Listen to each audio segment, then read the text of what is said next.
एक गोपी अपने सिर पर एक डलिया में बहुत सारे फल लेकर के और बेचवे के काजे जा रही है और रास्ता भर कहती जा रही है, अरे कोई आम ले लो, कोई सेब ले लो, कोई अमरूद ले, और पूरे ब्रजमंडल में चिल्लाती वही जा रही है, आम ले लो, सेब ले लो, अमरूद ले लो, संतरा ले लो। उस स्वर को नंद नंदन ने अपने नंद भवन में क्रीड़ा करते हुए श्रवण किया। नन्हे से गोपाल जी हैं, केवल 3 वर्ष की आयु है ठाकुर जी के। मोटे मोटे पाम, मोटे मोटे हाथ, ठाकुर जी को नेक्स सो पेट, बटुआ सो मुंह, और ठाकुर जी क्रीड़ा कर रहे हैं। और क्रीड़ा करते करते तोतली बानी में यशोदा मैया से कहने लगे, बोले मैया मैं फल खरीदने जाऊंगा।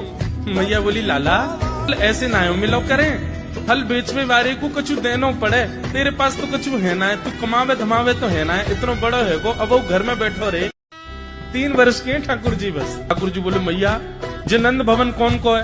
बोले 13 है। लाख गैया कौन की है? बोले जेऊ तेरी है। और ये नंद बाबा कौन को है? बोले येऊ तेरो। और मैया तू कौन की है? बोले मैं भी तेरी हूँ। मैं इतनी सबरी संपत्ति को मालिक तू यूं कैसे कह रही है? मैं कछु कमाऊं धमाऊं ना, ये सबरो मेरो ही है मैया। और मैया देख आज मैं तेरे सामने फल खरीद के लाऊंगा।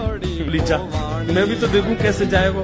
सो ठाकुर जी फल खरीदने के लिए जा रहे हैं नन्हे से ठाकुर जी। और कहाँ लेके जा रहे हैं? बोले जल्दी से जहाँ पर सारी सामग्रियां रखी जाती हैं, ऐसे सामग्री गृह में गए और वहां से 2 मुट्ठी गेहूं अपने हाथ में भर के, और नन्हे से 3 वर्ष के ठाकुर जी इतने इतने से हाथ ऐसे अंजलि में गेहूं भर के, और ठाकुर जी अपनी मटकीली सी चाल बाकी अदा से उछलते कूदते भय और बाप फल बेचे बारी के पास फल लेवे जा रहे हैं।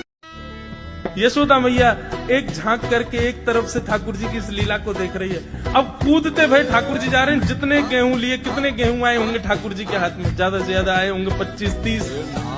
और वो यूं उछलते उछलते गए, सब गिर गए।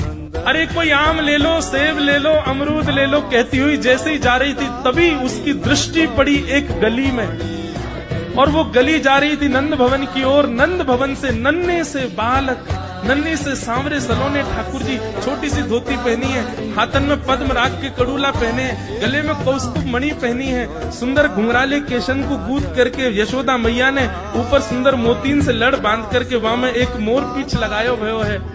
नन्हे से ठाकुर जी इतनी व्याकुल भरी दृष्टि से देख रहे हैं उस फल बेचने वाली को कि कहीं चली ना जाए, वहां से पहले मैं जाके आते फल ले लो।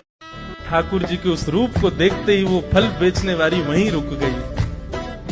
देखने लगी सुंदर से ठाकुर जी। ठाकुर जी बाके सामने जाके खड़े है गए। उसने अपने फल की डलिया नीचे रखी। ठाकुर जी फल देख रहे हैं कौन से लेने। अब उंगली करके ठाकुर जी कह रहे हैं, जेवारो दे दो, जेवारो दे दो, ये दे दो, ये दे दो।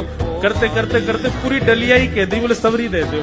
गोपी बोली, अरे लाला ये सब ऐसे ही ले जाएगो, कछु देगो ना मुकू? अरे ऐसे ना मिलो करे, कछु देनो पड़े, चल कछु दे मुकू तभी मिलेगी। ठाकुर जी बोले, तो फिर रो काहे क्यों रही है?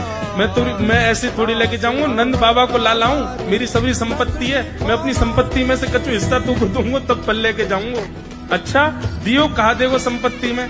तो जितने गेहूं ठाकुर जी भर के लाए, वहां में से केवल एक तो ठाकुर जी के हाथ में, और ठाकुर जी मुट्ठी खोल के वो एक गेहूं ले में, और बड़े संकोच बस कि अब एक ही बचो, कहा करूं, ले जे है। उस एक गेहूं के दाने को अपने हाथ में लेकर के कोमल से ठाकुर जी की उस मुखाकृति को देख करके वो फल बेचने वाली की तो सुध बुद्धि चली गई। ठाकुर जी बोली, अरे नजर लगावेगी मुझको, चल जल्दी फल दे दे। बोले फल दे तो तुम, लेके कैसे जाओगे? 4 आम के बराबर के तो तुम स्वयं हो। एक आम के ऊपर एक ऐसे 4 खड़े कर दो तो इतने बड़े तो तुम खुद ही हो, कैसे लेके जाओगे? ठाकुर जी बोले बड़ी चिंता। तभी गोपी ने की, अच्छा आओ मैं दूं।